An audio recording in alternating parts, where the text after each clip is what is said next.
Hoy vamos a hacer la guía o el tema de principio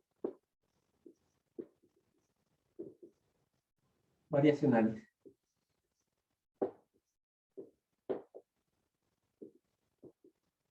En realidad nos interesa uno en particular, que es el que da la mecánica, da el origen a la mecánica, que es el principio de mínima acción. ¿Sí?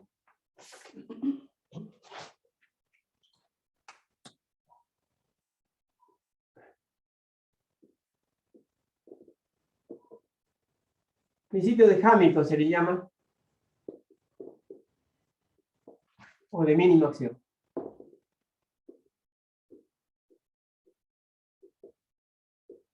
Yo tengo un PDF de esto, así que, digamos, de todas maneras es muy breve lo que quiero hacer, simplemente una forma de motivar. Bueno, ¿qué es lo que dice el principio de Hamilton?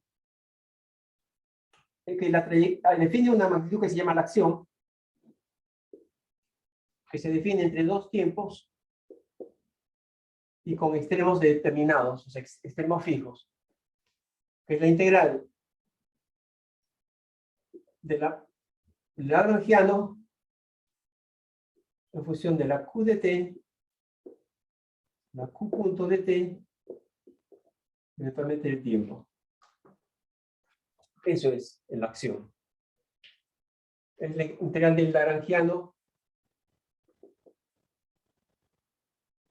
en función del tiempo para una dada trayectoria y para una dada derivada y en función del tiempo. Bueno,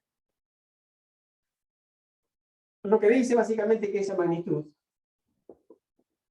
si uno tiene acá el tiempo, por ejemplo, tengamos el caso de una sola coordenada, de dos puntos, vamos a llamarlo T1 y T2, y con extremos fijos, o sea que uno parte de T1 a un cierto Q1 fijo, llega el tiempo T2 a un cierto T2, Q2 fijo,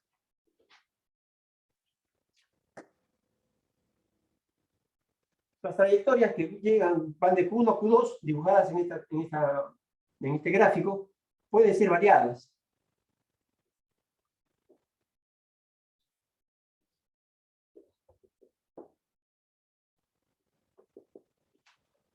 Pero la trayectoria que sigue el sistema físico, es una sola, y es la azul esta que estoy dibujando, para la cual la acción es mínima. Más que mínima, vamos a llamarle extrema. Que significa que la acción sea extrema, o sea que ante cambios muy cerca de esto, los cambios son de orden segundo, en magnitud. Si yo pongo trayectorias muy cercanas a estas, los cambios en la acción son de segundo orden. O sea, son muy pequeños. Como que queda planito. Los cálculos de la acción por acá es más o menos planito para distintas trayectorias cercanas ahí. Bueno, ustedes han visto, esto da, digamos, eso es para calcular las ecuaciones de Euler-Lagrange. Han hecho la derivación correspondiente, han visto que la variación de la acción igual a 0, sumado al hecho que Q de T1 es fijo y vale Q1, y Q de T2 es fijo y vale Q2, y de vuelta equivale a las ecuaciones de Euler-Lagrange, que son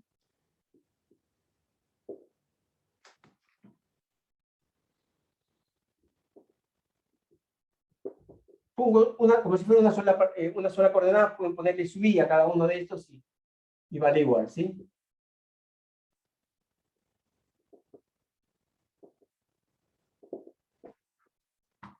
Esto lo han visto, pero lo que nosotros queremos ahora es ver de qué manera, digamos, voy a comentar una cosa que seguro que lo han visto en la otra clase, o esta que han visto seguro hoy día, que la otra vez habíamos quedado medio desfasados, medio adelantados, digamos, respecto a eso.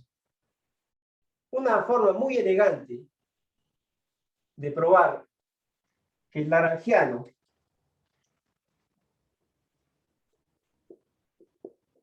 un nuevo lagrangiano, que es el lagrangiano anterior, más una derivada total de una función que depende de las coordenadas y el tiempo, que este lagrangiano y este lagrangiano prima dan las mismas ecuaciones de Lagrange,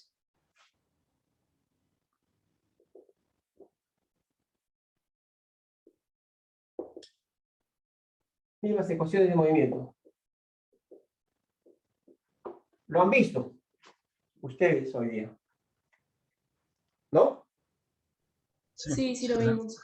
Exactamente. Bueno, lo voy a repasar en una línea nada más, porque uno puede escribir, dada esta situación, uno puede escribir la acción, que es la integral. Esa acción le voy a llamar S', entre dos puntos T1 y T2, no importa. Va a ser la acción. Al integrar esto en el tiempo, hacer una derivada total, nos va a quedar la función en los extremos. Un extremo era Q2, el extremo superior, T2 menos F de Q1, T1. Con lo cual, acuérdense que esto, que está acá, es una constante.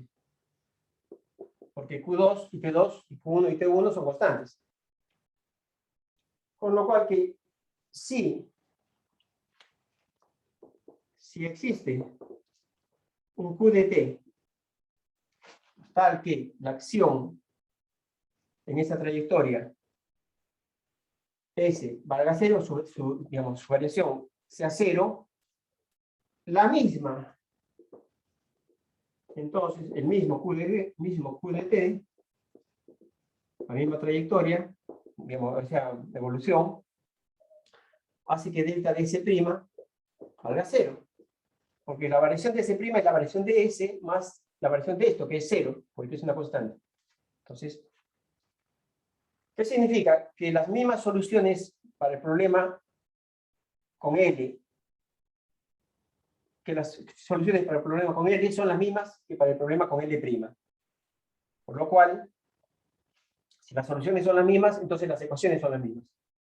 Esto que implica que dan las mismas ecuaciones de movimiento. Eso es lo que el otro día nos adelantamos, en el sentido digamos, de que lo iban a ver después. La otra manera es hacerla como estaba haciendo Maxi, digamos que es simplemente por una derivación estándar que también sale, pero bueno, esta es una manera muy elegante. Con lo cual empezamos a apreciar este principio de mínima acción.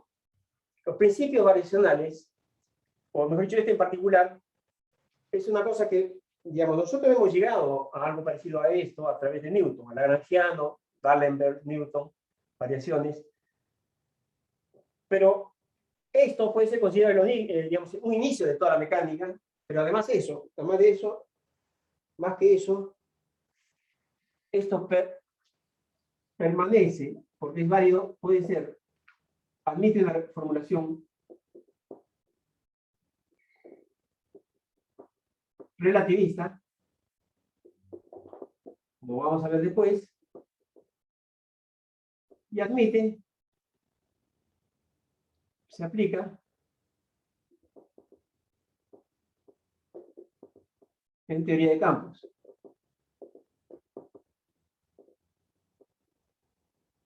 ¿Sí? Campos, digamos, el mismo tipo de formalismo se va a aplicar en eso. Entonces es una cosa muy poderosa. Es más, cuando no tengan idea de qué es lo que están, digamos, de cuál sería la forma de Lagrangiano, basta con imponer ciertas simetrías del problema para tratar de buscar cuál es la forma digamos, de Lagrangiano. ¿Sí? El libro de Landau, que es muy recomendable, parece, empieza simplemente en el capítulo 1, la, digamos, primera línea, dice el principio de mínima acción, lo describe, y empieza a pasar a encontrar cuál es la lagrangiana de una partícula libre. Y lo que dice es que es una magnitud escalar, por consiguiente, depende, digamos, de un producto escalar entre, puede ser digamos, velocidad, o R por velocidad, o R por R. Pero por otro lado dice que Las ecuaciones son de primer orden, entonces son de segundo orden por una cuestión experimental, porque uno sabe que con la posición y la velocidad uno puede predecir la trayectoria de las partículas. Entonces hace todo un razonamiento en donde sencillamente le sale la lagrangiana de la partícula libre, que es la que estamos usando hace un ratito. Así que bueno. Perdón, ¿puedo hacer una pregunta? Sí. Quizá nada despistado. F mayúscula, ¿qué sería? Ahí está. Sí. Lo que estoy planteando es acá. Un lagrangiano nuevo, estamos definiendo como un lagrangiano anterior, más una derivada total de una función arbitraria de la coordenada y del tiempo. Esta cosa que uno podría pensar, en mecánica newtoniana, que uno dice que el potencial está definido a menos de una constante. ¿Estamos de acuerdo? El movimiento va a ser lo mismo. Bueno, acá es mucho más fuerte que eso. El lagrangiano, que es lo que define las ecuaciones de movimiento, está definido a menos de una función como esta, una derivada total con respecto al tiempo de esta función de coordenadas y tiempo. Es lo que está escrito acá, no más que eso. A esto muchas veces se le llama, en algunos problemas, o en algunos casos, a esto se le llama el gauge del lagrangiano. Una elección del gauge del lagrangiano. Normalmente puede ser 0, a veces no. A veces es útil ponerlo algo distinto para sacar magnitudes conservadas. Gauge o medida del lagrangiano. Recordando que el gauge o la medida del electromagnetismo cambia los potenciales, pero no cambia las ecuaciones de movimiento. ¿Sí? Ok, muchas gracias. Muy bien. Bueno, entonces dejamos este capítulo así, con esa motivación. Les recomiendo fuertemente, en este siempre recomiendo el capítulo del principio de mínima acción que tiene el libro de Feynman, digamos, donde está el electromagnetismo, que es el libro 2. Esto no es necesario borrarlo. Donde él narra una anécdota muy interesante, que bueno, ustedes lo pueden leer, no tenemos mucho tiempo ahora, que él se estaba aburriendo en la clase, aparentemente. Imagínense Feynman, una clase secundaria, y le dice el profesor: yo creo que usted se está aburriendo, dice. Déjeme que le cuente algo interesante. Y le empezó a contar el principio de mínima acción. Y lo que dice Feynman es: desde ese momento hasta ahora, cada vez que tengo tiempo, siempre me pongo a pensar en este tema. Y efectivamente, el principio de mínima acción es una de las formas que usó para conectar la mecánica clásica con la mecánica cuántica en su formulación, digamos, de integral de camino de la mecánica cuántica. Eso lo van a ver eventualmente más adelante. Pero bueno, es interesante. Léanlo ese capítulo, que es una lectura que es importante. Lo voy a poner en la página para que lo lean. Bueno, como desde el punto de vista práctico, en la guía va a haber dos tipos de problemas. Usar el principio de mínima acción. O sea, usando el principio de mínima acción nos dan las ecuaciones de Euler-Lagrange, o sea, las ecuaciones de movimiento. Pero a veces la ecuación de movimiento no tiene una solución exacta. Entonces vamos a usar el principio de mínima acción para aproximar.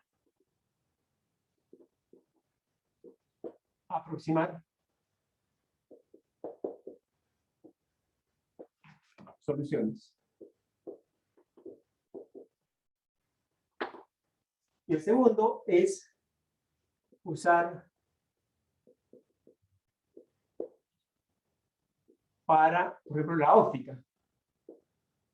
Porque el principio de mínima acción, en el caso de la óptica, ya no es de mínima acción, sino digamos, longitud de camino óptico o de tiempo de la luz que llega para ir de un punto a otro, también es mínimo. O, en caso de longitudes, minimizar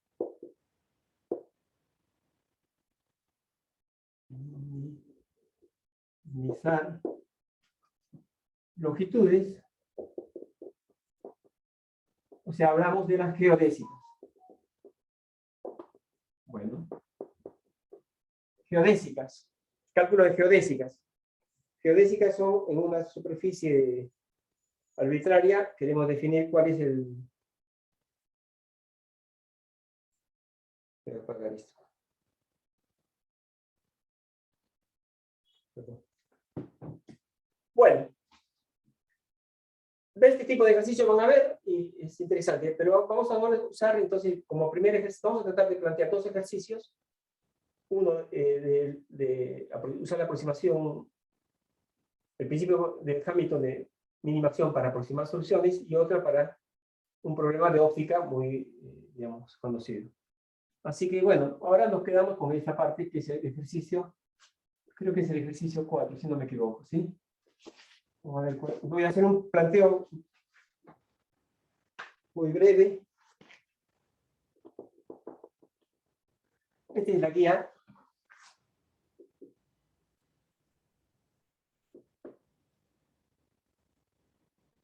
Estamos hablando de la guía 2. Problema 4.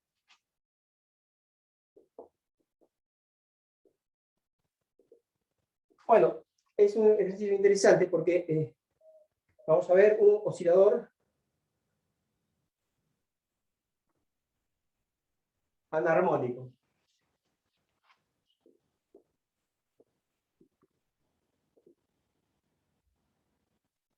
Anarmónico y que no es armónico. O sea, no solo tiene términos cuadráticos, sino puede tener términos de potencia de otro orden. En este caso, vamos a plantear un potencial que es de la forma KX, o sea, es un oscilador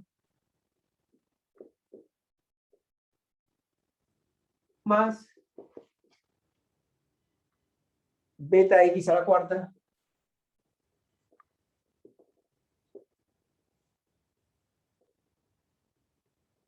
X a la cuarta sobre 4.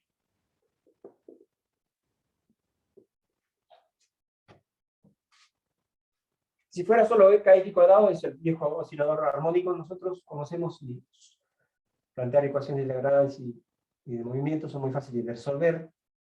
El tema es que tenemos ese beta X a la cuarta sobre 4. Bueno, voy a hacer, no había hecho esto todavía, pero ¿por qué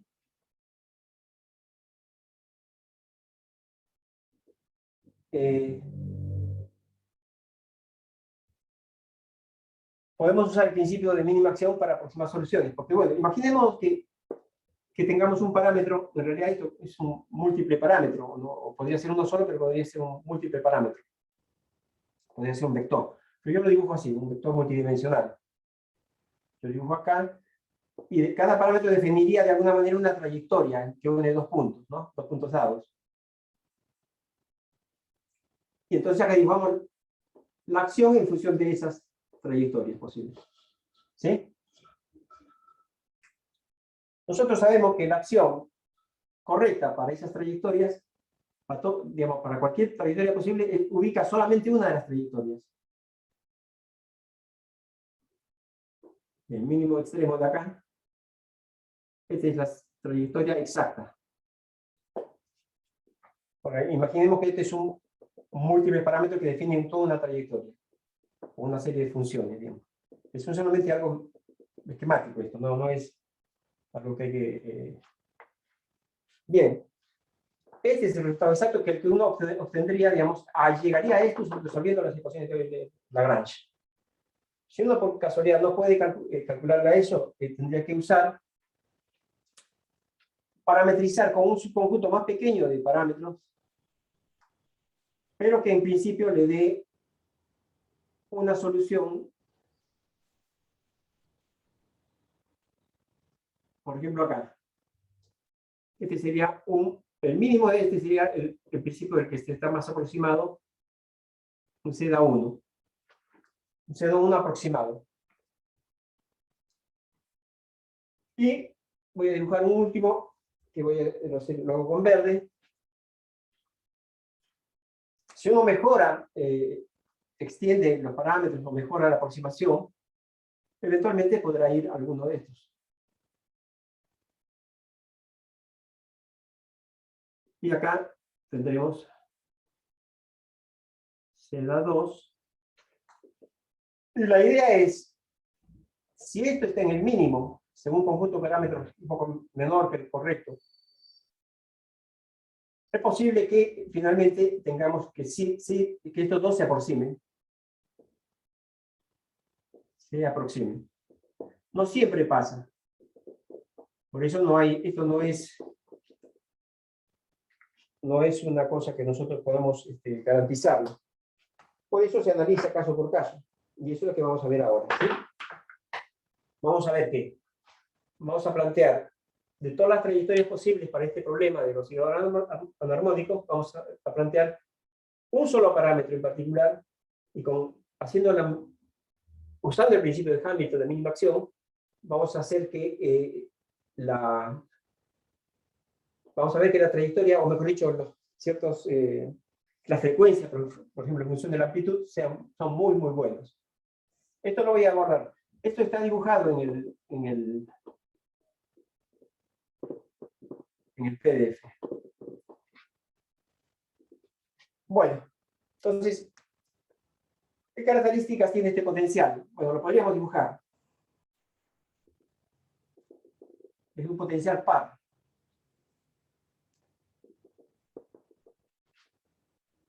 Es un potencial par y además, digamos, crece para este lado y crece para este lado. Se parece mucho a una parábola, aunque es un poco más chata de este lado, ¿no? O sea, es un potencial par.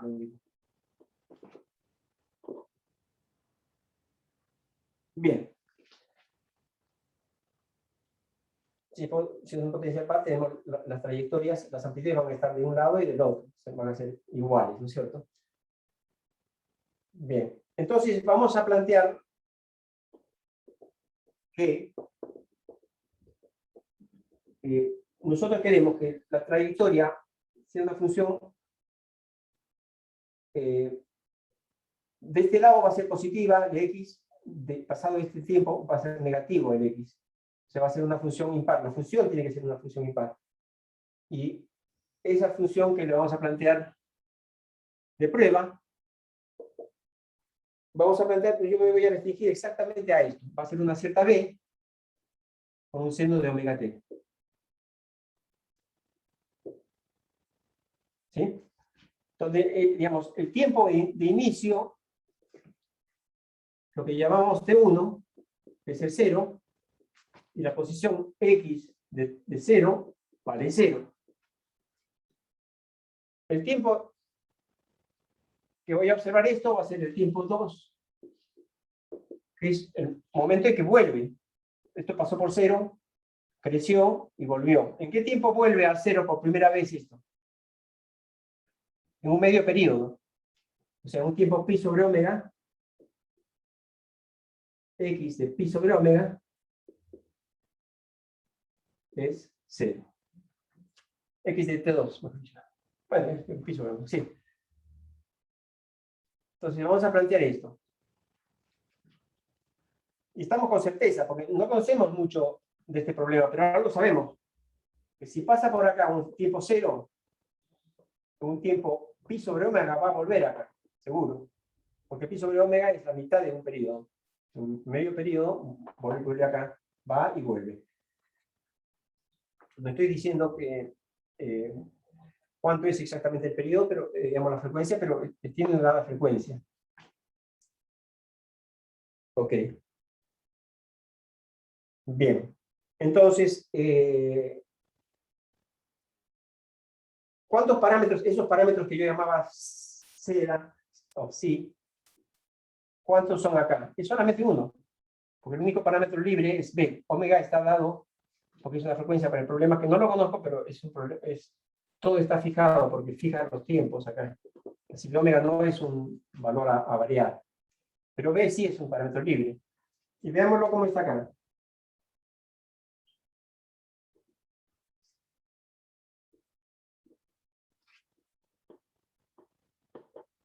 Este es un punto fijo. Creo que los puntos fijos le había puesto en rojo.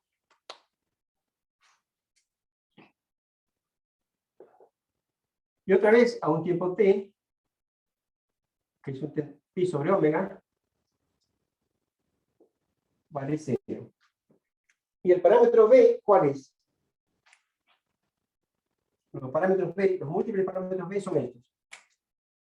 Si B es negativo y grande, no, perdón, grande y positivo, puede ser más pequeño, o quizás el valor correcto esté por acá, el que mejor aproxima la acción, hace mínima la acción. Entonces, es lo que vamos a estudiar. Necesitamos siempre que pase por los extremos y lo único que diferencia acá es el B. Varios de B. O sea, va a ser X, va a ser X de T para un lado B, o sea, X de B y T. Vamos a hacer X de B y T. O sea, como está escrito acá, depende de B y de T. ¿Estamos de acuerdo hasta acá? Sí, todo bien. Ok. Ahora es una cuestión bastante sencilla, porque lo que necesitamos es calcular el lagrangiano y para estas trayectorias calcular la acción, o sea, la integral entre dos valores. Bien. El lagrangiano está formado por T,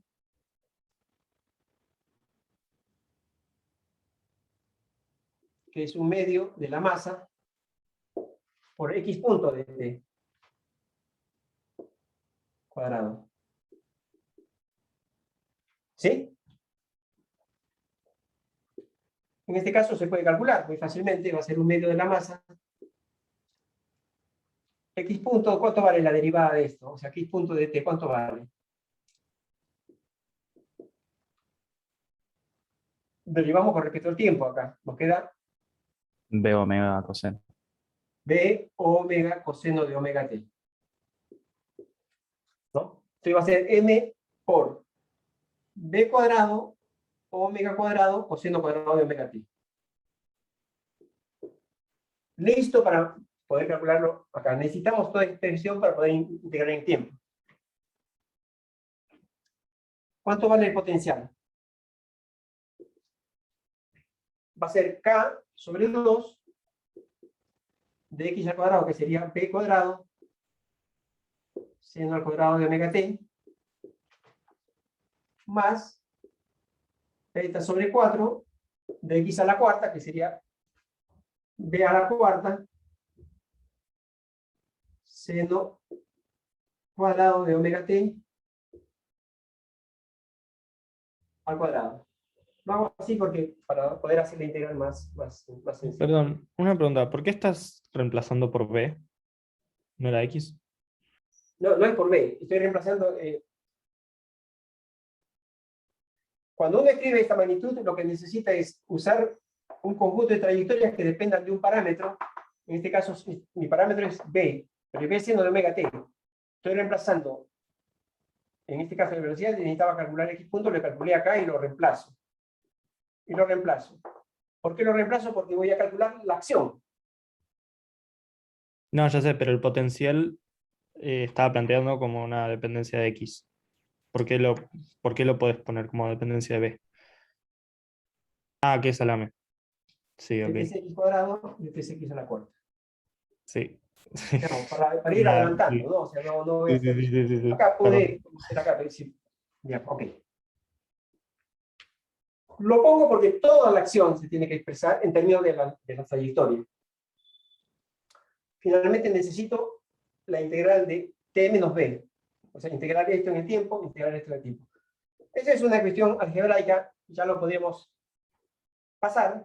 Yo les voy a dar un par de tips.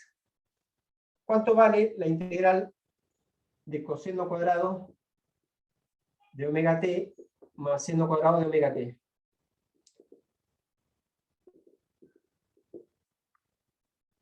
Desde 0 a pi sobre omega. Acuérdense que el tiempo es 0 hasta pi sobre omega, que es el otro tiempo, ¿sí? Y sobre omega, ¿no? Pi sobre omega. ¿Sí? ¿Qué dije? Pi sobre omega. Ok. Ah, perdón, ¿esto vale cuánto? Sí, sí. Claro, el resultado pi sobre omega, digo. No. Pensé que me estaba corrigiendo la verdad y estaba diciendo lo mismo. Este es 1 y esto vale pi sobre omega. Ahora, si ustedes dibujan el coseno cuadrado y el seno cuadrado, simplemente están desplazados, pero tienen las mismas, digamos, las mismas porciones de área bajo la curva. Entonces, uno sabe que la integral que este integral es igual a este integral. ¿Está bien? Entonces, ¿cuánto vale de acá la integral de 0 a pi sobre omega de coseno cuadrado? Lo que yo necesito es cualquiera de los dos, de coseno cuadrado o de seno cuadrado. Sí.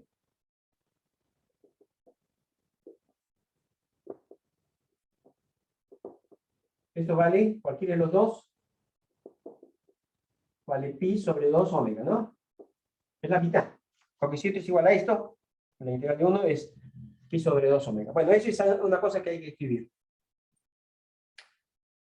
Tenemos este integral del cuadrado, esto lo conocemos integral, lo podemos calcular integral. Este nos queda medio por ver cómo lo hacemos. Bueno. Sí. Voy a usar esta relación. Seno cuadrado de omega t es igual a 1 menos coseno de 2 omega t sobre 2. A ver si alguien me puede verificar esta, o digamos, ¿le suena esto? Acuérdense que el coseno del doble, de ángulo doble es coseno cuadrado menos seno cuadrado de ángulo simple.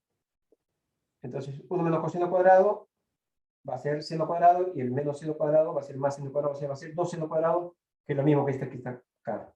Entonces, acá el seno a la cuarta va a ser un cuarto de 1 más coseno al cuadrado de 2 omega t. No voy a hacer todo el álgebra, solamente le estoy tratando de dar un par de tips.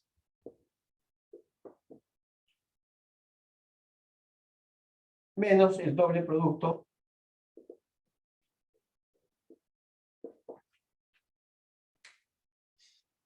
bien. Está bien.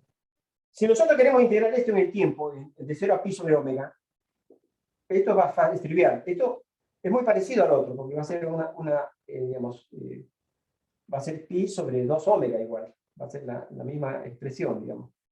Y esta va a ser 0, porque la integral del coseno simple de 2 omega t, digamos, en un medio periodo, o digamos, en una cierta cantidad de periodos, eso va a ser 0, porque la integral del coseno es, digamos, tiene esa propiedad. Entonces, con esos 3 datos podemos pasar a calcular cuánto vale la acción. Que depende en este caso de B. ¿Está bien? Yo lo voy a, entonces, tipear de acá. No sé si vale la pena que se muestre esto. En este instante todavía no. Esa acción, haciendo las cuentitas,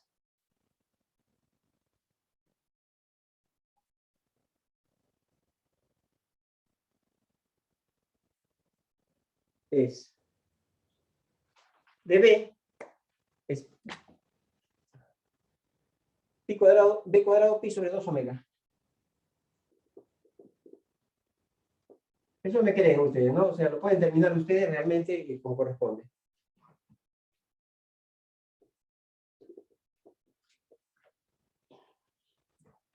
Voy a meter este pi cuadrado acá adentro.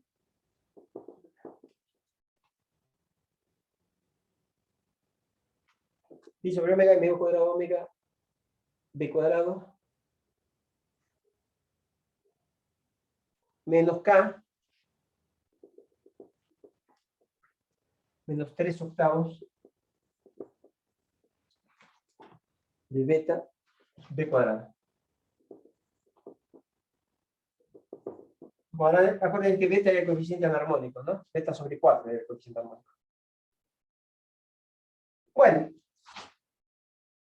poniendo la integral del lagrangiano, o sea, que es t menos b, integrar esto en el tiempo, es una función del tiempo, así que me integra en el tiempo de 0 a pi sobre omega, y usando estas integrales que yo les estuve tirando, medio así, esta y este par, más o menos, es muy fácil calcular esto. Bueno, en este punto, ¿qué hacemos? ¿Qué es lo que les parece que tengamos que hacer? Nos acordamos que dibujamos S en función de B. Eso va a ser, de hecho acá es una parábola, ¿no? Va a ser una parábola. Entonces necesitamos,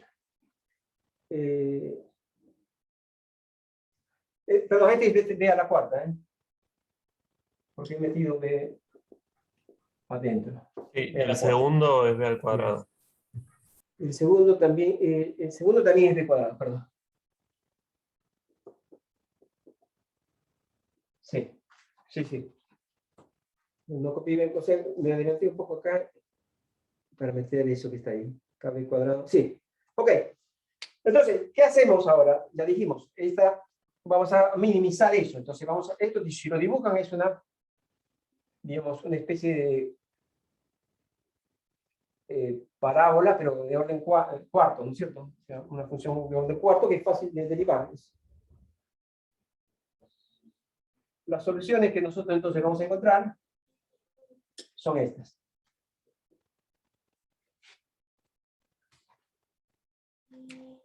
¿Cómo calculamos cálculo de B?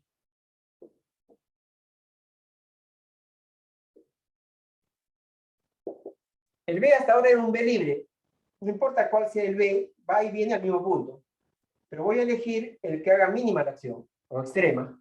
Para eso entonces pedimos que derivada de S con respecto a de B valga 0. Hacemos esa cuenta, esta parte no importa. Me va a quedar 2 por m omega cuadrado menos k por b, derivando esta parte, menos, derivo acá, me va a quedar el 4 con el 8 menos 3 sobre 2, beta b al cubo. Igual a 0. Obviamente que esta solución, perdón, No, disculpa, ¿y por qué minimizás en función de B? bueno, nosotros estamos planteando que las trayectorias que van de este punto a este punto en este tiempo, o sea, que van de x0 a x0 en este tiempo, están caracterizadas por un solo parámetro que es b. Yo ya hice un dibujo anteriormente, digamos, las razones por las cuales, si uno minimiza un conjunto de parámetros, va llegando digamos, a una mejor aproximación. Entonces, voy a, no tanto minimizar, pero sí por lo menos pedir que sea estacionaria. Estoy pidiendo esto por el principio de mínima acción, nada más. Limitado, en este caso, a un solo parámetro. Es el único parámetro que tengo libre. O sea, propusiste una solución que depende únicamente de un parámetro y estás buscando cuál es ese Claro, que único depende de un parámetro. parámetro que cumple las condiciones de extremo fijo, ¿no? Claro, podrías agregar eventualmente más parámetros para este potencial. Podríamos pero- agregar más. Pero ya con esto tenemos muy buen resultado. Bueno, ¿qué hacemos? B igual a 0 es una solución trivial. Significa que, bueno, está bien, vos te quedas quieto y estás en el mismo punto en un tiempo pi sobre B, seguro, sobre omega, seguro, pero eso no es lo que corresponde al problema físico, ¿no es cierto? Si B igual a 0, lo sacamos. Con lo cual, vamos a obtener una relación entre la amplitud, esta sería una amplitud aproximada, porque no, digamos, no la conozco, esta B no es algo que está relacionado a una medición, sino es algo que estoy aproximando, y la frecuencia. La frecuencia vamos a tomar exacta, relación entre la frecuencia y amplitud aproximada. Bueno, podemos despejar B de ahí, si ustedes quieren, o si no, al revés, podemos despejar omega en función de B. Para dar algo más interesante, podemos despejar B en función de omega o omega en función de B. Voy a poner omega en función de B. No es muy difícil darse cuenta que este omega en función de B no es otra cosa que, mira qué casualidad, digamos. Nos aparece el omega 0 del oscilador armónico, multiplicado por un factor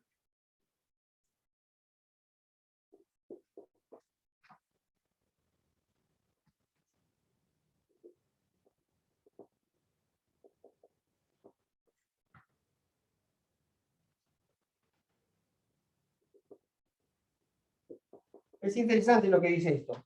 Si beta fuera 0 sería armónico, y acá sería omega igual a raíz de K sobre M, no, digamos, nada nuevo bajo el sol. Eso lo conocemos. Si beta existe, omega depende de la amplitud. O sea, por definición, deja de ser armónico. ¿Sí? Esto se puede llamar un factor, digamos, se le puede llamar o no. Este es el factor que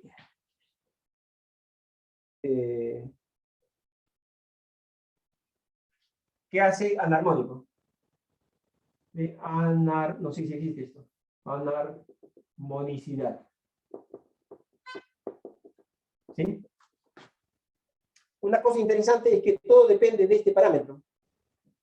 Si uno plantea tau como un tau 0, o sea, de acá 2pi sobre omega es tau. Así, 2pi sobre raíz de K sobre M es tau 0. La inversa de esto me va a quedar algo así.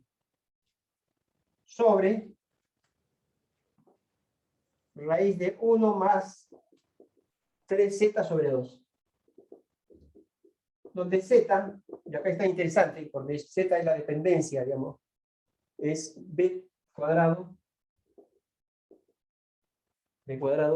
beta sobre k.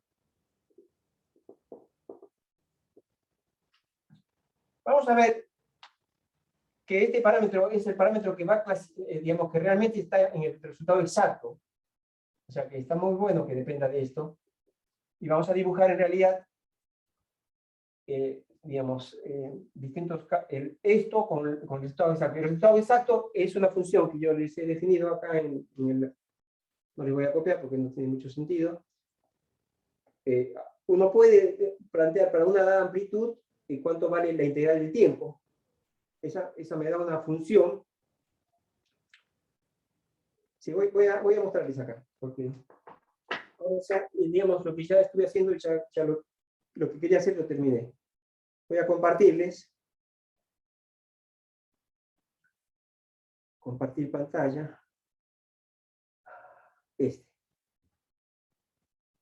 ¿Todos ven esto? Sí, se ve. Bueno. Entonces, más o menos lo que yo les estaba diciendo, hasta acá ya lo habíamos visto. La solución exacta, dice, uno con conservación de energía puede hacer la integral en el tiempo, porque es una integral definida, y le sale esta cosa espantosa, está acá. Digamos, sí. Esta que está acá. Esta función es lo que se llama una función de elíptica completa de primer tipo. Y lo interesante es que, como les decía, depende de este parámetro z, que en este caso es la amplitud correcta, exacta, cuadrado beta sobre k. Entonces, la corrección anarmónica, que sería la diferencia entre uno y otro, está dada por esta expresión, digamos, entre el oscilador anarmónico y el oscilador armónico. Y comparado con la variacional es esta. Entonces lo único que tengo que hacer es dibujar estas dos correcciones a ver qué da. Y bueno,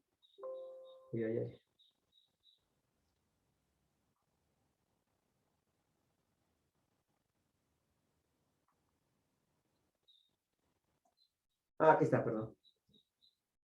Bueno, esta es la función, esa corrección, que para beta igual a 0 es armónico. Es normal que valga 1, la corrección. Pero para beta, que es no 0, hay dos valores acá.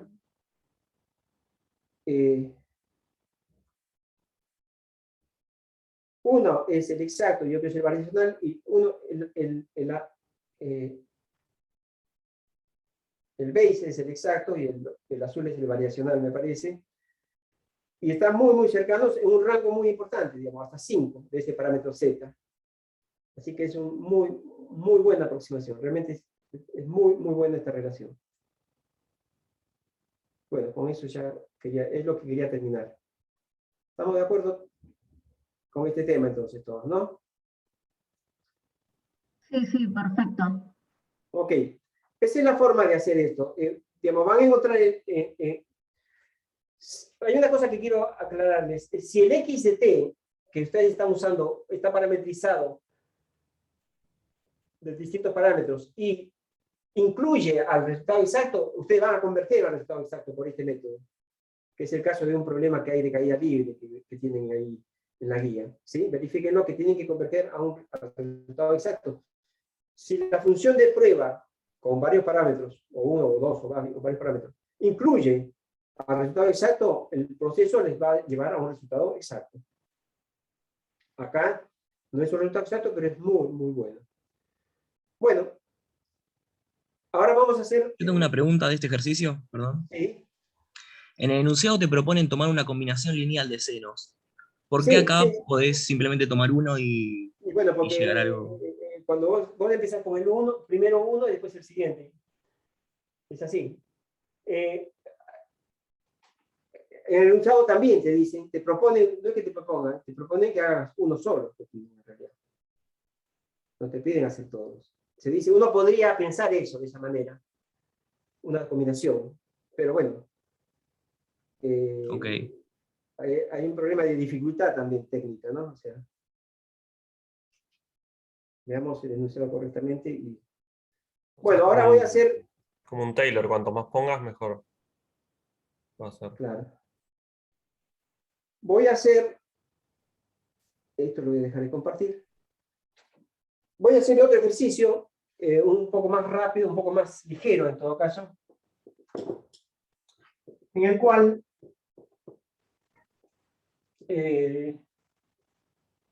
vamos a ver la segunda forma de usar, por eso se llama principios variacionales, porque vamos a usar, en la guía está para calcular alguna curva de longitud mínima sobre una superficie, por ejemplo en un cilindro, o sea, la geodésica,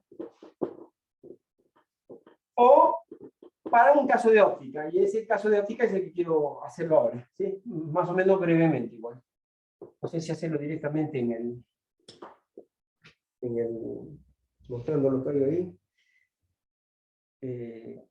Bueno, vamos a ver.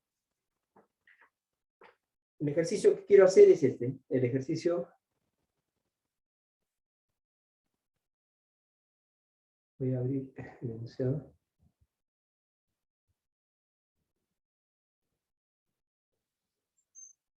Guía, problema 5. Siempre en la guía 2, ¿no? Problema 5.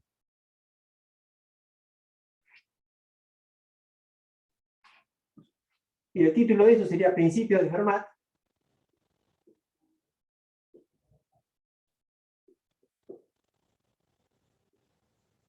Como problema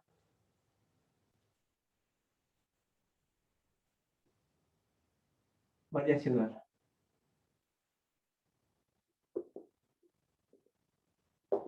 Bien. Yo por ahí en un momento paso a lo que yo tengo, ¿sí? Pero bueno, el principio de Fermat, ¿cuál es? El principio es puede ser como si no de tiempo mínimo. El principio de tiempo mínimo dice que el tiempo que la luz que toma la luz de ir de un punto a otro, de un punto 1 a un punto 2, es mínimo. O sea, ¿cuál es el tiempo? El diferencial del tiempo sería diferencial de longitud sobre la velocidad de la luz. Pero la velocidad de la luz, ¿cuánto vale? Es la velocidad de la luz en el vacío, dividido sobre ¿cuánto? A ver. El índice de refracción. Sobre n. Sobre n. ¿Sí? Entonces, esto se puede entender. Hay un tiempo, o sea, Fermat puede ser tiempo mínimo por longitud de camino óptico.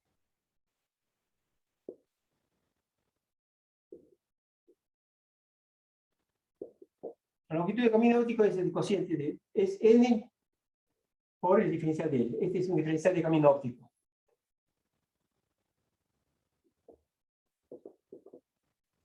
Y sale de acá, porque ustedes pueden sacar que este tiempo es la integral de 1 a 2. Como está dividido acá, es sobre n, el n pasa para arriba, va a ser n diferencial de n. Y va a estar la constante c dividiendo. Si sacamos la constante c dividiendo, esto va a ser el longitud de camino óptico. Longitud de camino óptico. Longitud de camino óptico es la integral de n diferencial de n, proporcional a tau. Para hacerlo tau habría que dividirlo sobre c. Minimizar esto es minimizar esto, porque uno está relacionado por una magnitud constante. No sé cómo ustedes lo habrán visto, muchas veces se ve más como este tema, porque así sale se puede derivar de las ecuaciones de onda, ¿no? Pero esto es lo que da lugar a las leyes de refracción, ¿no? A ver. Por ejemplo, si ustedes ven, están acá, esta es tierra, y este es el agua. Ustedes están acá. ¿Sí? Y ven a alguien que se está ahogando acá.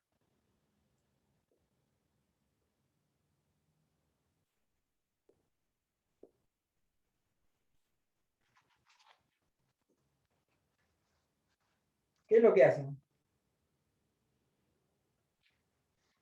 ¿Cuál es la estrategia? ¿Usted qué quiere hacer? Llegar de acá a este punto en el tiempo más corto posible. ¿Está bien? ¿Ustedes dónde se mueven más rápido? ¿Por tierra o por el agua? Por tierra. Por tierra. Ahora, si ustedes se van por tierra hasta este punto, no va a ser tan eficiente igual. Va a haber un punto en el que conjuga una rapidez correcta con que no sea tan largo el camino. ¿Está bien? Entonces, esto es lo que explica la refracción de la luz. La luz quiere ir de acá a acá, en el tiempo más corto posible. Acá va a haber un eta 1, un n que es, o sea, acá es más rápida, o sea que el n es menor. N es n menor. Y acá hay un n mayor. O sea, la velocidad más lenta acá. Y la luz, ¿qué va a hacer? Su mejor estrategia. Va a ser una parte, la va a hacer derecho hasta acá. Vamos a hacer así. Bueno, ahí me quedó así, un poquito exagerado. Y la otra la va a doblar acá. Tal como la luz hace. No sé si vieron todos que un lápiz, digamos, dentro de una cucharita, en un vaso de agua transparente, se parece que está cortado. Bueno, hace así y así. Está buenísima la Eso es. analogía. Sí, esta es muy buena analogía para el principio de Fermat y de hecho que vale para el caso de la refracción. Ahora vamos a plantear un problema. Nuestro problema, el n depende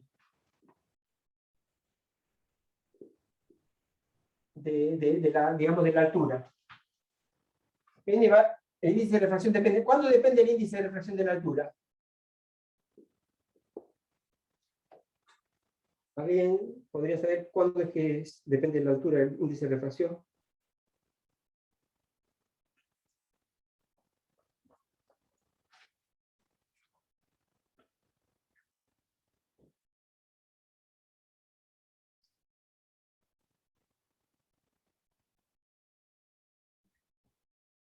Bueno, acá dice, no sé si el enunciado. Sí, depende de la altura. Bueno, podría depender de la posición. O más general posible, en el plano sería, depende de la abscisa y de la altura. ¿Sí? En este caso hay una fórmula que nos dan para esta expresión que sería N0 1 más I sobre H.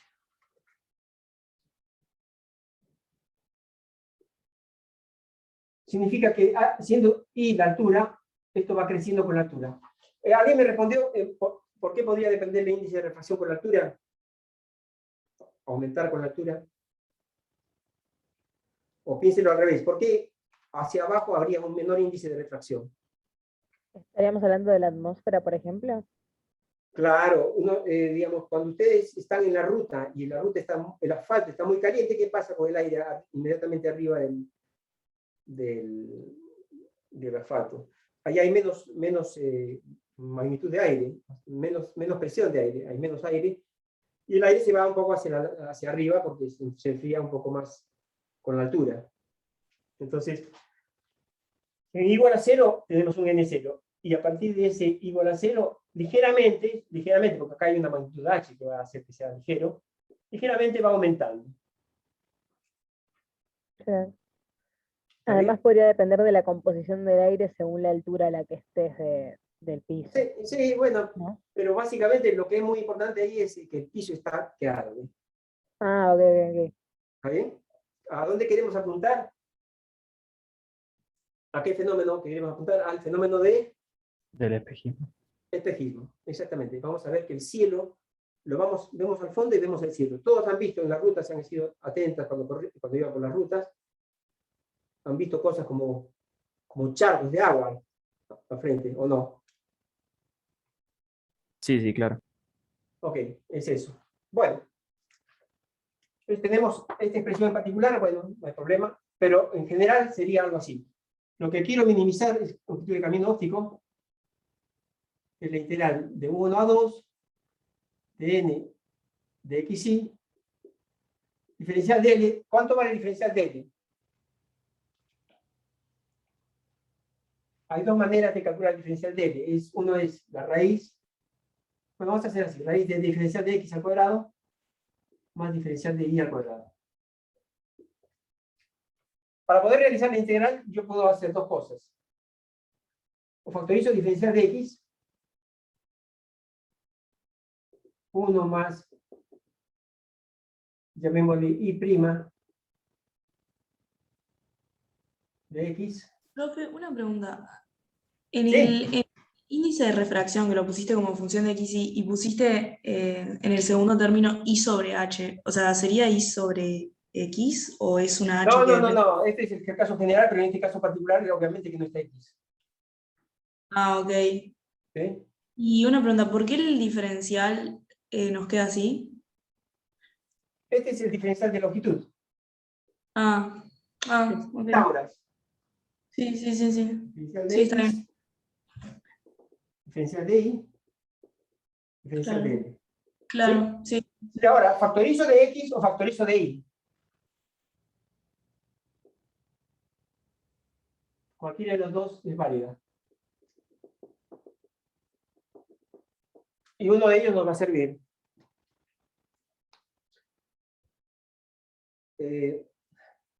Solamente vamos a usar la primera forma, o sea que es esta.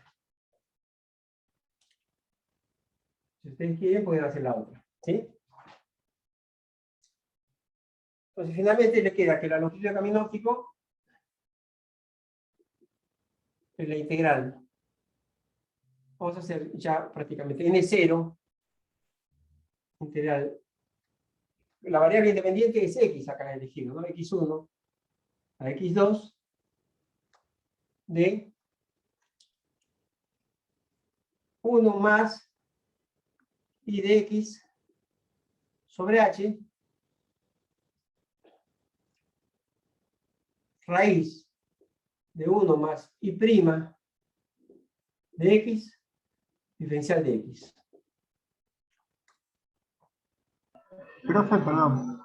Sí. ¿No queda el y' de adentro al cuadrado?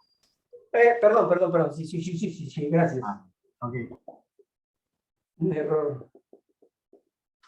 Ok, sí. Entonces factorizamos, le queda de y a de x todo al cuadrado. Bueno, ya está.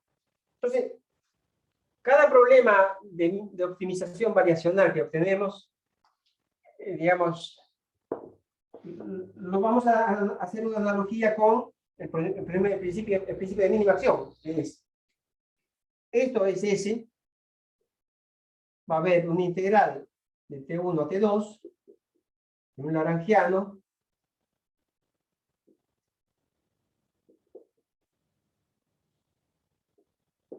o sea, ¿quién está jugando el rol de X? Es T. El rol de t es x. Y el rol de la variable es y. Q es como si fuera y. Y el rol del lagrangiano, n0 por 1 más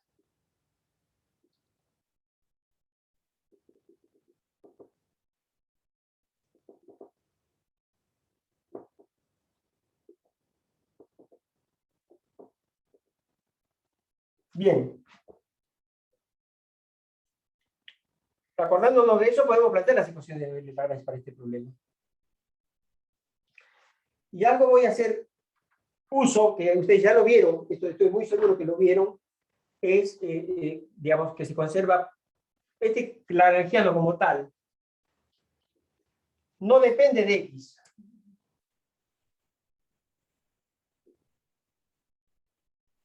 ¿Qué significa que no dependa de x? X dijimos que era lo que es el equivalente de tiempo, o sea, no depende del tiempo, que es como el t.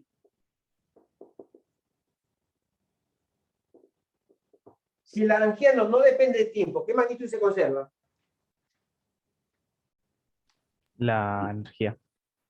¿Eh? Bueno, H. Está bien. H, el hamiltoniano. Vos me lo dijiste, ok. ¿Hay algún otro que me lo pudiera haber dicho? O sea, mejor dicho, ¿esto lo vieron hace poco?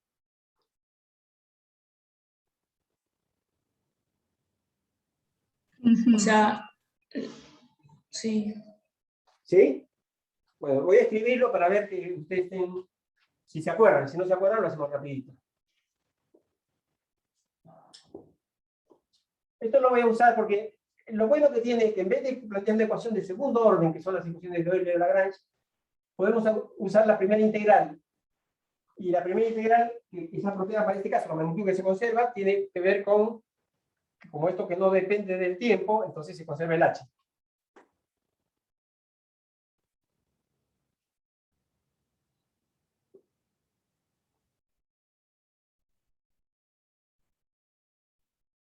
¿Estamos de acuerdo en esto? ¿Así? Si ustedes quieren, le pueden sumar acá, ¿no? Yo nunca sumo.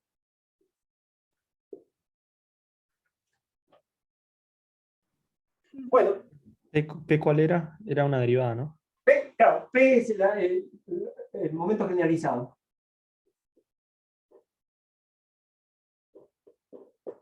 Quizá me convenga poner eso ahí, para no introducir muchas. La de Mir igual yo respondí, pero la estoy recursando, así que es trampa. No sé si ya lo dieron el concepto. Por eso quería saber, sobre todo más que nada, si lo vieron o no. ¿Vieron que esto es constante? Sí, sí, eso lo vimos hoy. Exacto, lo vieron recién, ¿no es cierto? Si L no es una función que depende explícitamente del tiempo.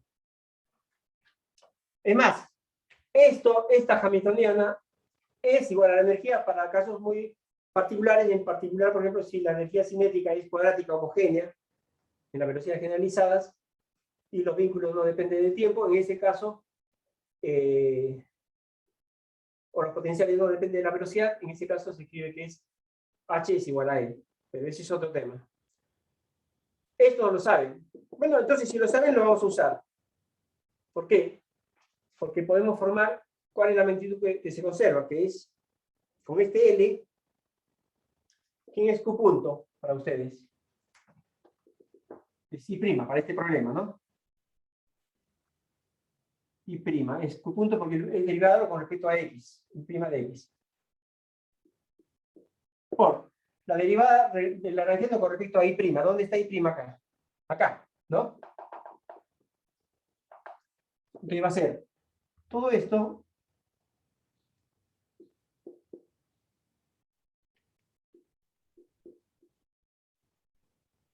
por la derivada de esta. ¿Cuánto vale la derivada de esto? 1/2, la raíz abajo,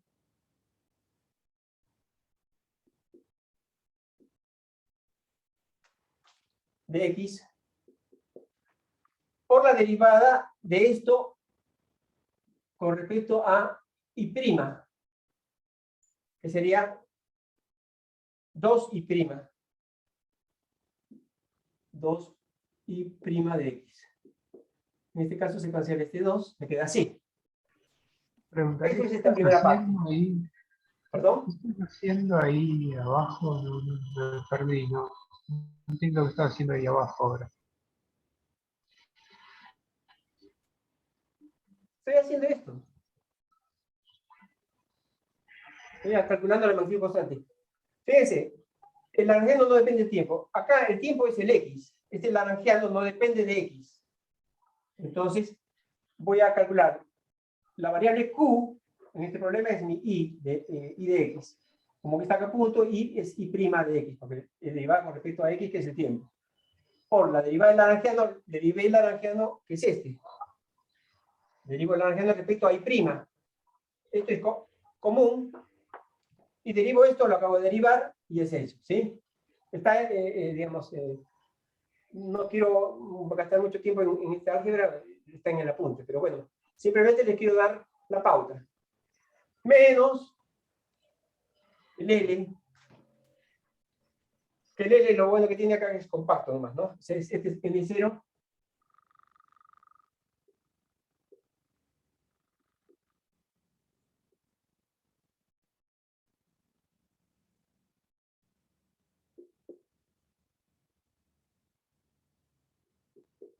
Esa es la traducción de la magnitud constante, que bueno, no sé si le llamé un valor, no sé si le llamé alfa, bueno, no importa, es una constante. Entonces, en vez de plantear las ecuaciones de Euler-Lagrange para el problema este, planteo la ecuación de Euler, digamos, la ecuación de magnitud conservada. O sea, la magnitud conservada en este caso, como n no depende de x, que es el tiempo, escribo el hamiltoniano para este problema, haciendo estas salvedades, ¿no? Q es i, x es t. Y Q', Q punto, perdón dicho, es de i a de x, que normalmente se llama i'. Una pregunta, algo que como no lo capté 100%. Cuando decís que L no depende de X, L depende de I que depende de X. No depende explícitamente. Digamos, O sea, la no expresión. tiene X explícito adentro, Cuando pero... calculan esto, es que no aparece el tiempo explícito. Obviamente que el problema depende del tiempo, pero no está explícitamente en el lagrangiano. Eso es lo que estamos diciendo. Ok. La derivada parcial, para esta derivación, la derivada parcial de L con respecto al tiempo, no es una derivada total. La derivada parcial con respecto al tiempo tiene que ser 0. Ok. Bueno, entonces esta magnitud. Entonces, les dije, hoy en la red son segundo orden. Este ya es una primera integral, es más razonable. Y se los hago más razonable aún, les dan una solución propuesta, metan esa solución acá y vean que cumple esta ecuación. Y ahora vamos a pasar a analizarlo. Igual vamos a ver un poquito ese tema, cómo se hace, pero lo voy a compartir acá con ustedes. Y hacerlo más rapidito para no... Porque hoy tiene una linda clase. Ahora que viene una segunda parte muy interesante. Bueno, así que yo no sé si no terminaron ya, pero bueno, voy a simplemente dar... comparto para que vean la conclusión final.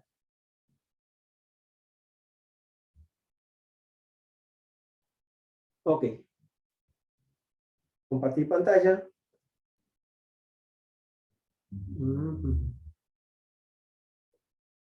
Ok. Bueno, acá todos no se preocupen que el texto está acá, ojo. Tengo de esta manera, que si no es el análogo mecánico, lo que acabamos de hablar. Las ecuaciones de Euler-Lagrange están escritas explícitamente para este caso. En vez de llamarle, yo le llamé acá L, acá en general le podemos llamar F, ¿no? En vez de ser L, F. Eso es, queda claro que es así. Una alternativa. Bueno, entonces este es el cálculo del hamiltoniano. Lo recalculan, lo hacen así, queda compacto.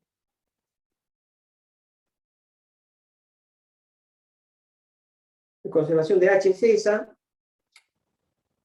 Y, claro, en este caso, yo le puse H menos alfa acá en el texto. Bueno, y lo cumple. Cuando hacen el cálculo, lo cumple. Y ahora lo que voy a mostrarles es esto. No está muy lindo porque acá yo lo he hecho para poder hacerlo de una manera más general. Fíjense que acá la luz viene de acá, digamos, el observador está acá, en violeta. La luz viene del lado izquierdo. Y hace todo un desvío, porque la curva, lo que he dibujado es la trayectoria que hemos encontrado. Hace todo un desvío y se larga, de modo que empieza a subir, y la pendiente con que uno ve, es, digamos, la pendiente de esta curva es de donde uno es lo que se llama la ubicación aparente del objeto. La ubicación aparente de este objeto que está acá, si ustedes quieren mirarlo, no es esta, sino la aparente es de dónde viene acá, como si fuera un rayo luminoso que uno percibe directo. Esta es la posición aparente. Y efectivamente, uno ve el cielo en el piso. En el piso. Y eso se llama fenómeno de espejismo, ¿no es cierto? Eso es lo que quería mostrarles. Así que bueno, le dejo la batuta a ver. Con esto yo daría por terminado, Maxi. ¿Hay alguna pregunta, perdón?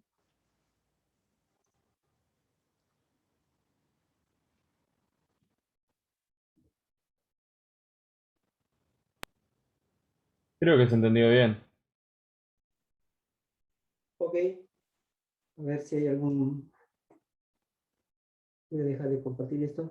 No me quedó claro si la trayectoria que sigue, por ejemplo, una partícula es algo que tenemos que proponer nosotros, digamos, o es algo que te da el ejercicio. O sea, por ejemplo, viste que hoy hicimos la del oscilador anarmónico y vos dijiste, bueno, planteamos que valga B por el seno omega t, y nada, ese planteo un poco de dónde sale, y por otro lado... Lo que traté de motivarlos un poquito es un planteo de una función que es, digamos, de alguna manera, va de X positivos a X negativos, como hace la trayectoria. O sea, cumple más o menos las condiciones de la trayectoria posible, tampoco no podemos elegir cualquier cosa. Y que tenga ciertos parámetros unos pocos parámetros bien definidos. No se logra más que eso, sí. Normalmente se le puede proponer, digamos, eso. Ah, bueno. No. ¿Y las condiciones iniciales en esa trayectoria, dónde están impuestas, digamos? Esas condiciones iniciales están dadas por la constante esa alfa, ¿sí? Y lo imponen a lo calculan eso a una distancia dada. Eso está escrito en el apunte, lo ven, ¿sí? Ah, ok. Ok, bueno. Tengo la batuta a Facundo.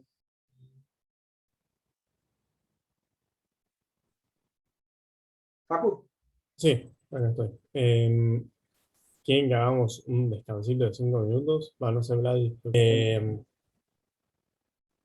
Lo que decía con Vladi es que, o sea, les voy a comentar ahora acerca del ejercicio 2 y después de este ejercicio comentarles un poco un análisis que hicimos de la clase anterior del péndulo doble. Analizamos el video para darle un approach un poco más experimental a la teoría que ya vimos. Pero bueno, ahora seguimos en principios variacionales. Así que voy a tratar de hacerlo breve el ejercicio 2, después pueden leer en detalle lo que escribí en el PDF. Pero básicamente lo que dice el ejercicio es, una partícula se encuentra sometida a un potencial central, que es en los casos de R, de tipo gravitatorio, suponiendo que las órbitas son circulares, encuentra la relación entre los períodos y los radios de las órbitas utilizando el principio de variación de Carnot. Y nos da una ayudita, que ahora vamos a eso.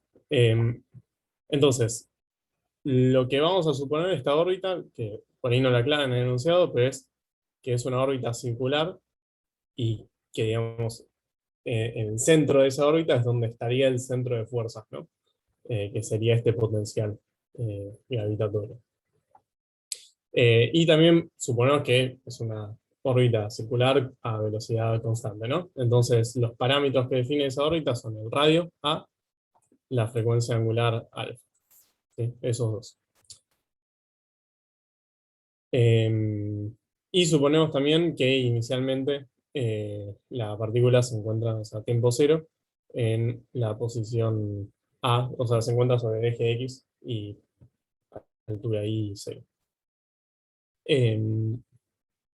Pero entonces, antes de seguir con esto, supongamos lo siguiente, ¿no? Vamos a pensar que en vez, o sea, todavía no tenemos la información de que la partícula está haciendo una órbita circular, y simplemente lo que tenemos son las condiciones iniciales y finales, es decir, la posición que tiene a tiempo cero y a tiempo, un tiempo final que lo vamos a llamar 2pi sobre alfa, ¿no? Que en principio no conocemos este alfa, pero bueno, lo llamamos de esta forma. Y entonces sabemos que a tiempo cero y a este tiempo final, la posición de la partícula es esta de acá, ¿sí? A sobre el eje X. Entonces, la idea es que existen, o sea, acá hice un gráfico, por ahí no es muy lindo, pero la idea es que existen infinitas trayectorias, ¿no?, que la partícula pudo haber realizado. Acá dibujé algunas de las tantas, pero, o sea, podrían ser cosas incluso más extrañas que estas. Y podría suceder que más de una fuese incluso posible, ¿no? Pero la idea es que si uno conoce, digamos, sabe cuál es la forma funcional que parametriza a la trayectoria, ¿sí? Si ahora volvemos al enunciado y decimos, bueno, sabemos que la partícula tuvo una trayectoria circular, entonces esa trayectoria que tuvo tiene que ser tal que extremice la acción. Entonces, la idea de este ejercicio no es demostrar que la partícula realiza un movimiento circular en torno al centro de fuerzas, sino que, dada la información que tenemos de que la partícula hizo una trayectoria circular, ¿cómo podemos extraer información de esa trayectoria circular sabiendo que minimiza o en realidad extremiza la acción? ¿Sí? Entonces yo acá la acción, en vez de llamarla con S, como hizo Vladi, la llamé con I, que es la otra letra con la cual pueden ya encontrarla, y tiene esta expresión. Entonces es la integral en el tiempo de 0 al tiempo final, que es 2pi sobre alfa, del Lagrangiano del sistema. Y pedirle que la acción sea extrema es pedirle que una variación a primer orden de esta acción sea nula, ¿sí? Que es lo que llamo como delta I. Entonces, ¿qué nos sugiere el problema? Lo que dice el enunciado es que usemos el principio variacional proponiendo, digamos, perturbaciones de la órbita circular en una de sus direcciones, ¿no? Entonces, nosotros, digamos, tenemos que la órbita circular está definida por esta parametrización, y proponer una perturbación de la órbita sería hacer esto, por ejemplo, ¿no? En la dirección Y, alargar, digamos, estirar o acortar la órbita, que gráficamente sería esto. O sea, agarramos la dirección en Y y lo estiramos o lo acortamos. Y lo que tiene que pasar entonces es que al realizar estas variaciones, digamos, la acción se extremice justo cuando la variación esta es nula. Entonces, bueno, acá lo que escribí es justamente esto, ¿no? Que la variación de la acción a primer orden tiene que ser 0, entonces básicamente esta integral nos tiene que dar 0. Y gráficamente se vería así, ¿no? Si uno, digamos, grafica las distintas órbitas elípticas, sí, distintas órbitas elípticas posibles, ¿no?, centradas en el origen de coordenadas, la acción en este caso se minimiza justo en la circular, y cuando uno alarga o achica la órbita, la acción aumenta. ¿Hay alguna duda con este planteo que estoy diciendo? Estoy yendo muy rápido. ¿Quieren que vaya más lento? Después igual lo pueden leer, pero no sé si alguno se perdió. Puedo hablar ahora.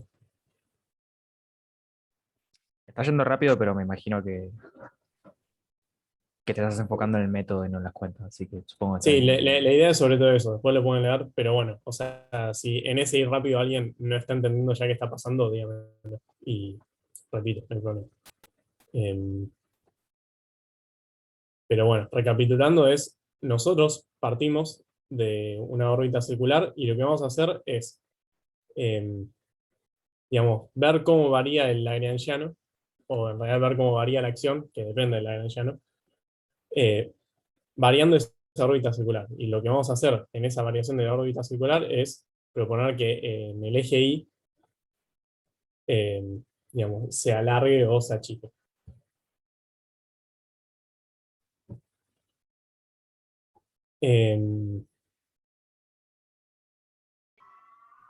Disculpa, Entonces, ¿me podías haber elegido el otro eje para...? ok, esa es una muy buena pregunta. Es una muy buena pregunta. Por cómo lo estoy planteando acá, no. ¿Por qué no? O bueno, si lo hubieses elegido, habría que tener cuidado. Porque el principio variacional lo que te exige es que el punto inicial y el punto final estén fijos. Entonces, o sea, nosotros partimos de este círculo y yo lo que puse yo en este PDF, no lo decía en el enunciado, pero lo que dije, supongamos que inicialmente y finalmente la partícula está en este punto, ¿sí? Entonces, cualquier variación de la trayectoria que vos propongas tiene que satisfacer que a tiempo inicial y a tiempo final la partícula esté acá. Entonces, si vos lo planteás de la misma manera que lo estoy planteando yo ahora, pero lo estirás en X, lo que va a pasar es que cuando alargues o achiques este círculo en el eje X, se te va, digamos, va a dejar de cumplir esas condiciones, ¿sí? Entonces, en ese caso no estaría bien. Ahora, si vos decís, o sea, podés plantear algo análogo a lo que dije yo y decir, bueno, en realidad la posibilidad inicial y final está acá, entonces, bueno, en ese caso es válido, ¿no? Como que vale todo lo que dije, pero rotando todo 90 grados. ¿Se entiende? Sí, sí, gracias. Genial. Pero, ok, ese es un punto importante, ¿sí? El punto inicial y el punto final tiene que ser siempre el mismo. Pero no podría hacer también las variaciones de otra forma, o sea, veo que tipo de forma elíptica las haces. Ah, O sea, claro, bueno, sí, totalmente. Podría ser en otra forma. La forma elíptica es la que te propone el problema y es la más fácil. Podrías plantear algo más difícil, pero vas a tener que hacer más cuentas. O sea, podés, pero habría que ver bien cómo lo planteás y qué tanto se te dificulta, porque si ya se te hace muy difícil, puede que no tenga mucho sentido. entonces veríamos que dentro de las formas elípticas, el círculo sería la órbita que minimiza la acción. Claro, dentro de la familia de órbitas elípticas que pasan por este punto, la órbita circular es la que tiene que extremar la acción. Esa es la idea.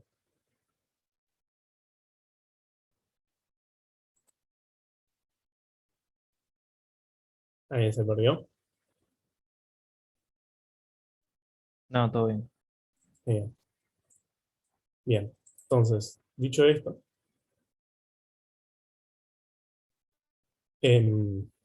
lo que hacemos es escribir el lagrangiano, ¿sí? Que, o sea, se va a escribir de esta forma. Y fíjense que nosotros tenemos tanto la coordenada X como Y parametrizadas por el tiempo. Así que lo que hacemos es reemplazarlas por su parametrización. Entonces lo que nos va a quedar es un lagrangiano constante. ¿Sí? Esto de acá. ¿Hay alguna duda con esto? Esta energía cinética. Ok, me faltaban los puntitos, eso lo tengo que corregir. Esto sería energía cinética. Y esto es menos el potencial. Que cuando uno reemplaza por la parametrización de una órbita circular, le queda esta acción de acá, ¿no? Entonces esto sería la integral esta en el tiempo, es de Lagrangiano, es la acción para una órbita circular. Sí, y en la cinética hay que sacarle, hay un corchete al cuadrado, ¿no? Hay que Un sacarle. corchete, sí, sí, sí, sí, cualquier cosa, perdón. Esto no va y hay que poner los puntitos. Si no sé dónde salió ese corcho. No sé por qué lo puse. Y muchos cuadrados. Sí, sí, muchos cuadrados. Pero bueno, lo importante es que en el caso circular, esta es la acción, ¿sí? Y ahora lo que hacemos es calcular la variación de la acción a primer orden, proponiendo justamente perturbaciones en el eje Y de la órbita circular. Entonces, lo que hacemos es, en este planteo del lagrangiano, variamos justamente lo que sería la coordenada Y, ¿no? Que sería, el radio es un A más delta A, en ambos casos, en la cinética y en la potencial. Y como lo que estamos pidiendo es que la variación a primer orden de la acción se anula, lo que hacemos es aproximar esto a primer orden. Entonces, el A más delta A se aproxima por A al cuadrado más 2A delta A. Y esta raíz, este 1 sobre la raíz, se aproxima por esta expresión de acá. Si hacen Taylor a primer orden, sale esto. Entonces, en definitiva, la acción de esta órbita perturbada en la dirección Y toma esta forma, ¿no? Se puede dividir en este término, que es la acción original correspondiente a la órbita circular, más este otro término, que es lo que yo llamé después delta, ¿sí?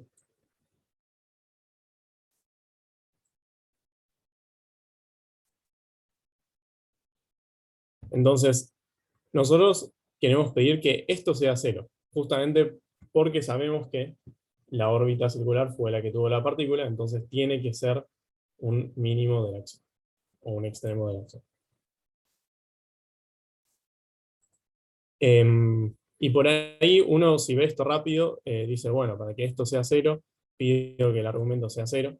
Eso va a estar mal, porque justamente la acción como está definida es una integral en el tiempo, entonces no tiene sentido pedir que integrando este se anule, digamos, para un tiempo arbitrario, sino que uno tiene que, tiene que calcular esta integral, y una vez que la calcula, pedir que esa variación, esto que llamamos variación de la acción, sea nula.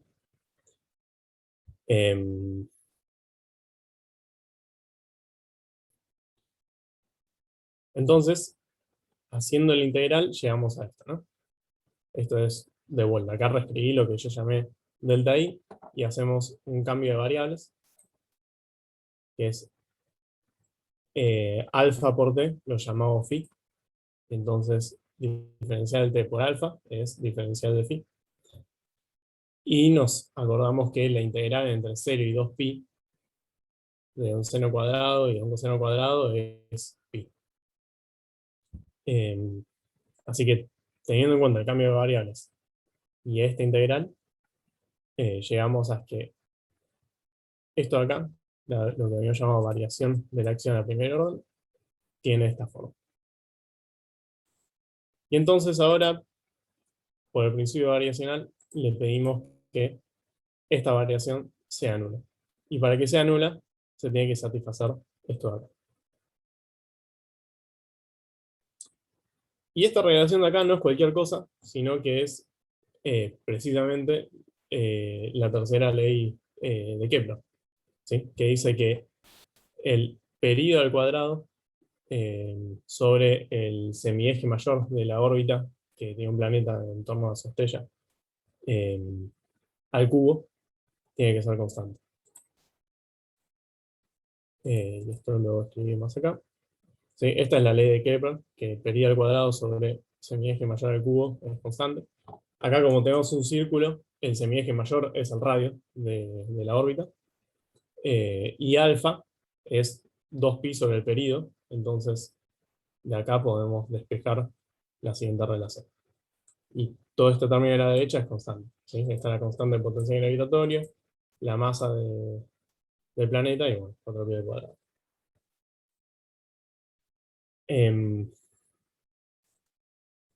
Esto es el ejercicio. Fui rápido, así que ¿tienen alguna duda?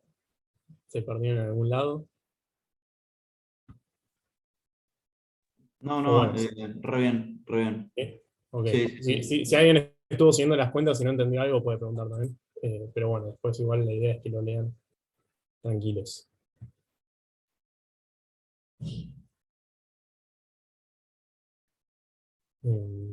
Nada, después corrijo el corchete esto.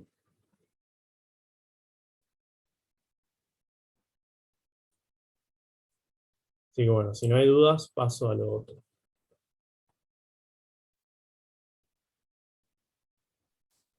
Una consulta. Sí. Si estás como estirando el círculo, o sea, haciendo que crezca en I, Sí. ¿el semieje mayor no cambiaría, no pasaría a ser I? ¿O lo Claro, el tomamos como semieje que mayor cambia, pero fíjate que tomamos como un nosotros, diferencial muy chico? claro, sí, el semieje mayor cambia, pero digamos, justamente lo que estamos, o sea, lo que sabemos es que para esta órbita va a ser mini galaxia. O si querés repetir la pregunta, si no, no te estoy respondiendo. No, o sea, lo que estamos buscando, me refiero al final de todo, cuando uno llega a la ley de Kepler. Sí. El semieje mayor, si uno está estirando la elipse, no es el radio, no sería el radio más la No, bueno, diferencia. pero, o sea, fíjate que uno ya sabe que la órbita es circular. Entonces, este radio, sea cual sea, corresponde al de una órbita circular, ¿sí? Eso es información que ya tenemos. Lo que estamos ganando, usando este principio, es que sabemos que el radio del cubo va a tener que ser proporcional al periodo al cuadrado. Esa es información nueva que ganaste usando el principio de mínima acción. Pero que la órbita es circular, eso ya lo sabés de prep. Ok, entonces capaz hay algo que no entendí. Yo pensé que cuando estábamos llevando ese diferencial I a cero, lo que queríamos buscar es cómo tendría que cambiar para que la órbita de mínima acción sea la elipse. No, no, no, no. Ah, No, ok. Es así. Vos partís de que sabés que la órbita es circular, ¿sí? Eso lo sabés, es un dato. Ahora, vos no conocés, si querés, la relación que hay entre los parámetros que definen esa órbita. ¿Cuáles son los parámetros? Alfa, que es la frecuencia angular de la órbita, y al radio de la órbita, A, ¿sí? Vos, o sea, en principio no sabés cómo están relacionadas. Entonces, pidiendo que esa órbita sea tal que minimice la acción, vos ganás que entonces, para que, digamos, esa sea la trayectoria real que sigue la partícula, tiene que satisfacerse de esta relación de acá. ¿Sí? O sea, perfecto. vos lo que, o sea, el objetivo del problema es justamente encontrar la relación entre la órbita, el radio de la órbita y el período. Pero vos ya sabes que es circular. Buenísimo, gracias. Yo, capaz que una pregunta media colgada, pero viste que tenés más arriba, creo, que haces I más delta I. Y ahí, sí, como un I0 más delta I, y bueno, y después queda pedir que delta I valga 0. Sí. Nada, como que no entendí muy bien esa suma. Y ¿Esto el acá? hecho que sí, o sea, el hecho que delta I valga 0 y que eso era lo que cumplía el principio de mínima acción, sí me lo acuerdo por la teórica. Pero Ok. en esas, como que en esa suma no me queda claro, digamos. No, bueno, acá, este I de acá es la acción, ahora sí, de una órbita elíptica planteada de esta forma, ¿no? O sea, esta I es la integral en el período del lagrangiano, Claro. donde este lagrangiano ya no corresponde al de una órbita circular, sino que corresponde al de una órbita elíptica, perturbada de la forma que lo perturbamos, ¿no? Donde y Claro. ahora es, o sea, si querés lo podés definir como B por seno de alfa t y x es A coseno. Y nosotros lo que estamos planteando es que este B es un A más delta A. ¿Sí? Sí. Entonces, planteándolo así, lo que llamamos es que la acción correspondiente a ese lagrangiano lo podés expresar de esta forma, como la acción original de una órbita circular más un término extra. Y este término es el que vos pedís que sea cero. Claro, ese término es el que tiene que ver con la perturbación que vos impusiste. Exactamente. Ah, claro. Exactamente. Claro, genial. Buenísimo. Gracias. De nada.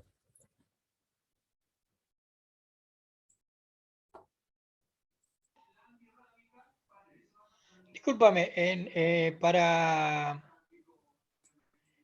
cuando pusiste esta expresión Seguimos acá, y ¿no? lo aproximaste por esto, ¿hay una forma rápida de verlo o tenés que hacer Taylor? No, o sea, una forma es haciendo Taylor, pero esto es exactamente, o sea, esto es equivalente a esto que había planteado al principio, que sería que vos ya propongas de esta órbita elíptica y pidas que la integral esta te dé cero. ¿Sí? O sea, vos acá ya estás proponiendo un B genérico, o sea, pero lo que estás pidiendo es que al plantear una variación cercana a cuando B es igual a A, esto te dé cero. No sé si lo entiendo. Pero es al fin y al cabo lo mismo. O sea, vos planteas el lagrangiano ahora proponiendo esta parametrización y cuando encontrás tu L, lo que haces es calcular la derivada del L con respecto a este parámetro B, que es justamente el que vos estás variando, y esa derivada la evaluás en B igual a A. Y todo eso después lo integrás Está en bien, tiempo. está bien. ¿Sí? Todo eso lo integrás en tiempo y pedís que sea cero. Eso es, o sea, es exactamente lo mismo. Bien, bien, gracias. De nada.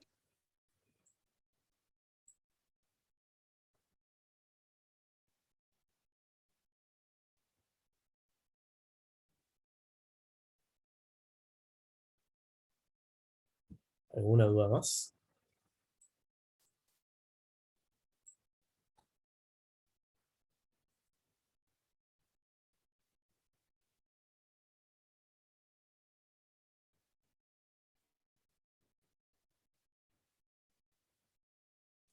Un poquito acerca del péndulo doble, ya volviendo para atrás a la guía 1.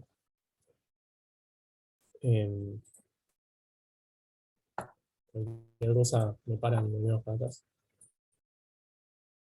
Entonces, para quienes recuerden lo que hicimos en la clase pasada, Vladi les mostró al principio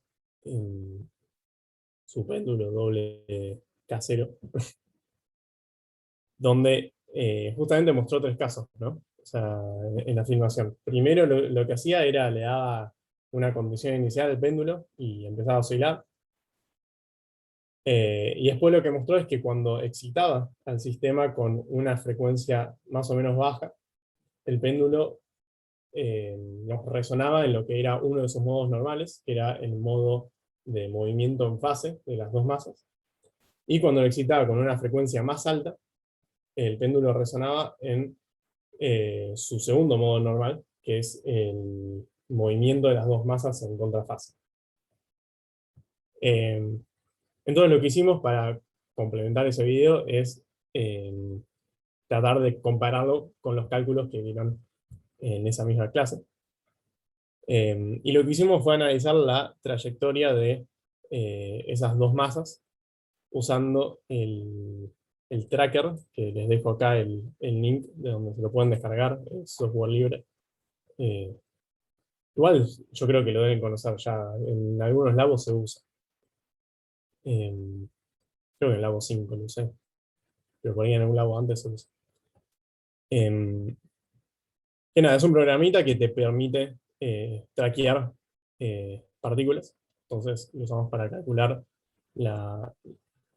Ok, en Labo 1 ya está. Lo conocen. Entonces. Calculamos la trayectoria en función del tiempo de cada una de las masas. Y Y vimos si los resultados coinciden con lo que habíamos analizado antes, ¿no?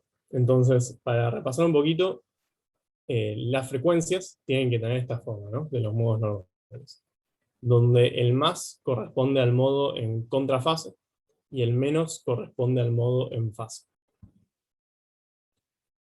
Y entonces, digamos, usando como coordenadas generalizadas los ángulos, ¿sí? θ1 y θ2, ambos medidos desde la vertical, la solución más general se escribe de esta forma, ¿no? Donde los C y Φ, que son las fases, se determinan con las condiciones iniciales del sistema.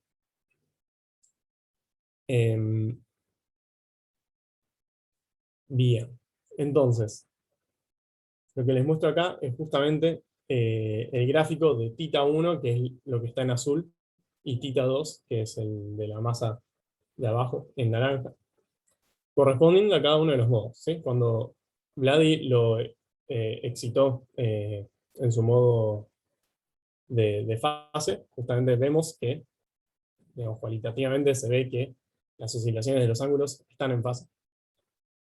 Y esto de acá, digamos, le sacamos su espectro de Fourier usando la librería SciPy. Si a alguno le interesa, después le muestro el código. Es una funcioncita que lo que hace es te calcula el espectro de Fourier de una señal discreta. Y justamente lo que vemos es para las dos masas, o sea, el espectro está bastante, están como superpuestos los dos, pero lo que tenemos es justamente una resonancia en una frecuencia que se corresponde a la frecuencia de este modo, ¿no? Que es, en este caso nos dio esto, 3,39 Hz.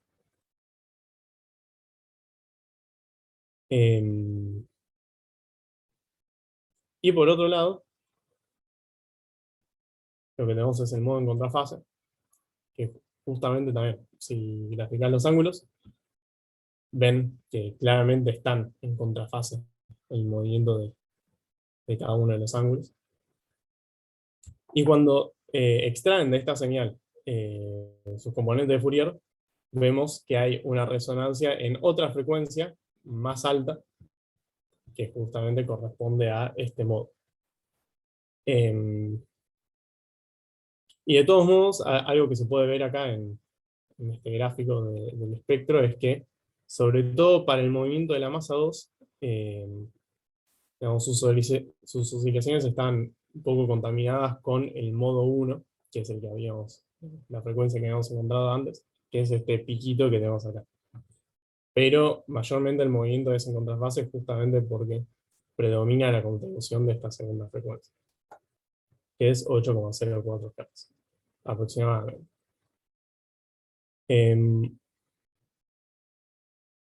Y entonces, si uno hace, digamos, la razón entre las dos frecuencias, entre el modo en fase y el modo en contrafase, uno lo que debería obtener es un número cercano a 0,41, y cuando hacemos esto con las frecuencias que obtenemos 0,42, todo está hecho así nomás, ¿no? No calculamos el rango de error ni nada, pero la idea era mostrar que justamente digamos, los resultados son muy similares a los que uno esperaría obtener teóricamente. Y lo otro que hicimos fue calcular la razón entre las amplitudes de las contribuciones de cada uno de los modos, es decir, la razón entre las amplitudes acá en los picos, correspondiendo a cada una de las frecuencias. Que eso es lo que nos debería dar si hacemos digamos, para el modo en fase, si calculamos la razón entre la amplitud de la masa 1 sobre la amplitud de la masa 2, deberíamos obtener 1 sobre raíz de 2. Y en ambos casos obtenemos resultados similares, sobre todo en el caso del modo en fase, que es el que vimos que se asemejaba más al modo normal.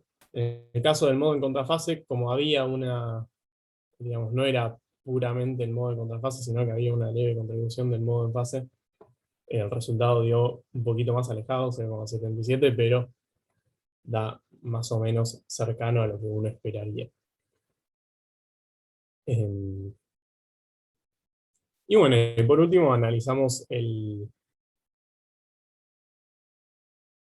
digamos, ¿cómo se dice? El primer caso que había mostrado Vladi, que era darle condiciones iniciales de forma tal que más o menos inicialmente los ángulos fuesen 0 y le dio una velocidad inicial a la masa 2, entonces por conservación del impulso, la velocidad inicial de la masa 2 tenía que ser esto, donde alfa es desconocido. Pero bueno, más allá de eso, lo que vemos en el movimiento es que hubo una mayor contribución del modo en contrafase, que es lo que vemos en el espectro y que es lo que se ve cualitativamente. Pero bueno, es una combinación lineal de ambos modos para ambas masas, ¿no? A diferencia del modo en contrafase, donde al menos en la masa 1 la contribución del primer modo es bastante más chica. Así que eso, un comentario de un análisis que hicimos del videíto. No sé si alguien tiene alguna duda con esto. O le pareció interesante.